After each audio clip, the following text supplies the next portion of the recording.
Howdy guys, welcome back to another video. Glad you're here. So here's the thing. I graduated with a degree in 2D animation. Do I like animation? Yes. Do I enjoy drawing? Yes. But animation, is it really viable to be doing as a form of social media, as some form of content? Is it something that I can produce regularly? Maybe.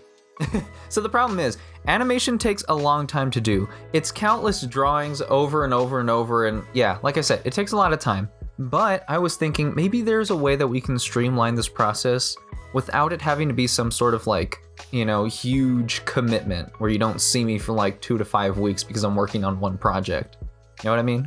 And again, maybe. Here's what I'm thinking.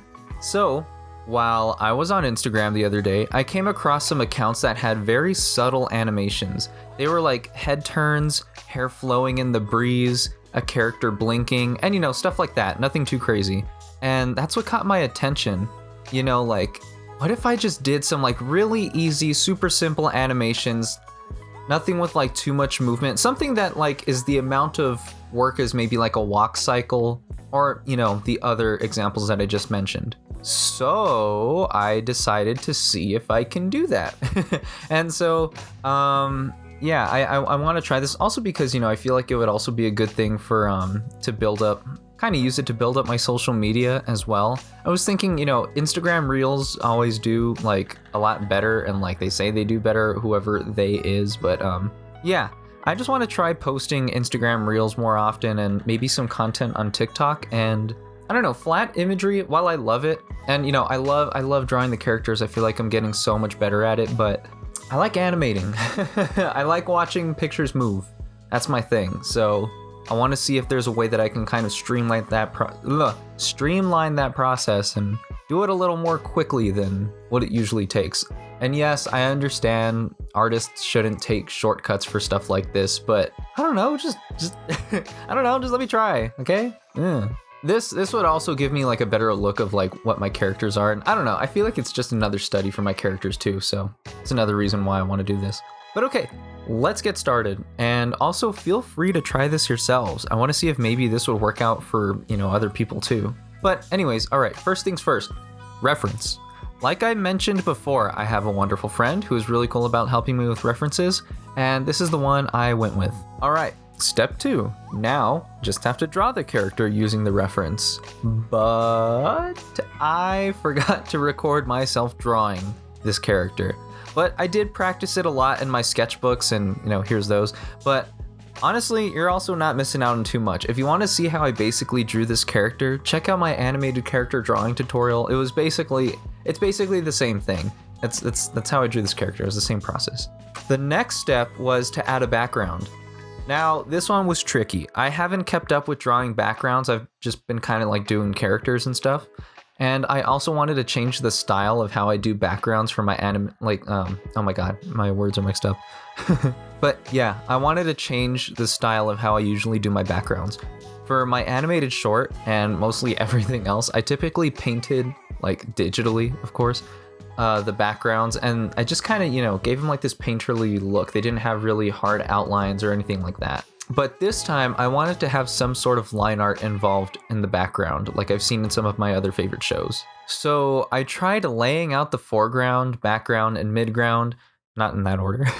But and then coloring was also being a problem. I start off in grayscale. I usually do this all the time, where I start in grayscale and then I overlay some cover, but I'll overlay some color. Oh my goodness. But that, I don't know, that was I was struggling for a bit. What I was going for, I had a mood board as well. I was going for something like the planet Sullust from Star Wars. And in case none of y'all nerds, know what that looks like, this is what it looks like. And yeah, so the ground would basically have been a molten black and I wanted it to be blue and stormy and stuff like that. But that was, like I said, a little difficult, and you can see me struggling in the time lapse. But anyways, after a long while, I did start getting the background to a place that I was happy with. And so I eventually just copied and pasted my character in to see how she would fit in the space, or if she would fit, and she did. And once I was happy with all of that, I then exported my scene and my character into like transparent PNGs, and I imported them into After Effects. Then the next step was actually animating the characters. Character. Now, yes, should I have done some of this animation by hand? Sure, but at the end of the day, if I can make it look good and it serves its purpose of me just trying to post a reel, then yeah, you know, why not? Okay.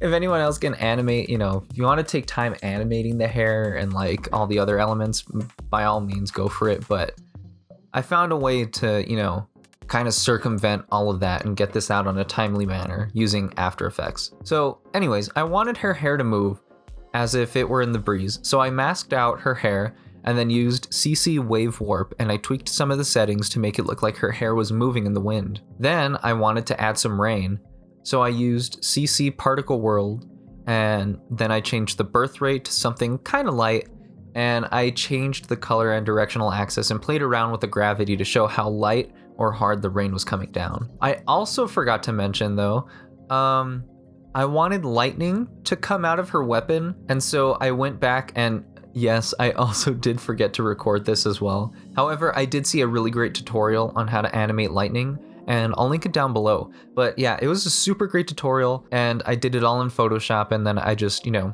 again, made a PNG sequence and then imported it into After Effects and, you know, put it on there. Anyways, now that I had the lightning, I wanted to add a glow to the background, rocks, and like environment. So I did that as well by masking them. I did that by masking them and then lighting them like on the frames that the lightning was coming out of the weapon. I just timed it up and, you know, played with, I think, the saturation and light or blending mode options. Also, I kind of realized that I'm not really going too into depth on the actual settings and how to do all of like the After Effects stuff. I feel like I don't know, I just feel like explaining all of that would be way too much for this video, but if you would like me to do that someday, yeah, just comment down below and let me know, and I'll show you how I do all this stuff in a not speedy way. But anyways, once I started adding those effects, I showed it to my friend just for fun, and she mentioned that there were no ripples in the water she was standing in. Now, I didn't intend for that to be water. That's just kind of the ground, but it did give the appearance of water. So even though I knew that it wasn't water, I can only imagine how other people would think that it is too. And that's something very important to think about and keep in mind, is that even though I didn't see it as water, she did, and many others could also see it as water, and it just kind of looks a little weird without it splashing on the floor. So I went back and started adding ripples below my character where she was standing, and then I copied and pasted those ripples and put them in different spots. And after doing that, I wanted her shirt to move as well, because I felt like that was another little detail that I was overlooking. So I masked out her shirt and then did the same thing as I did with the hair, and I put the wave warp effect on it. It's very subtle, but you can kind of see it if you pay attention for a while. After that, I felt like everything was looking good, and I just needed some basic camera movements, so I just did a basic pull away from the character, and yeah, I started to export it. I also put some music since the Instagram audio library was kind of lame and finicky, but yeah, this is how it came out.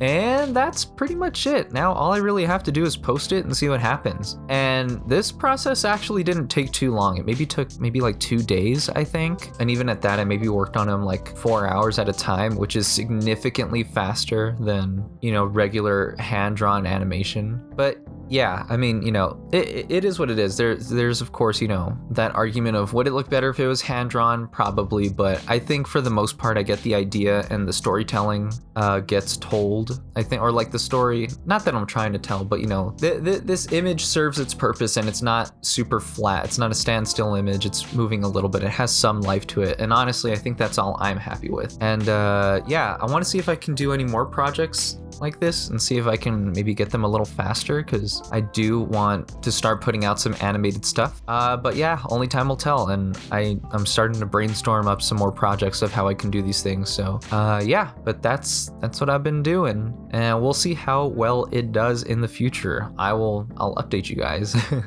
on that. But yeah, till then, I'll see you when I see you. Thanks again for stopping by. Later, homies.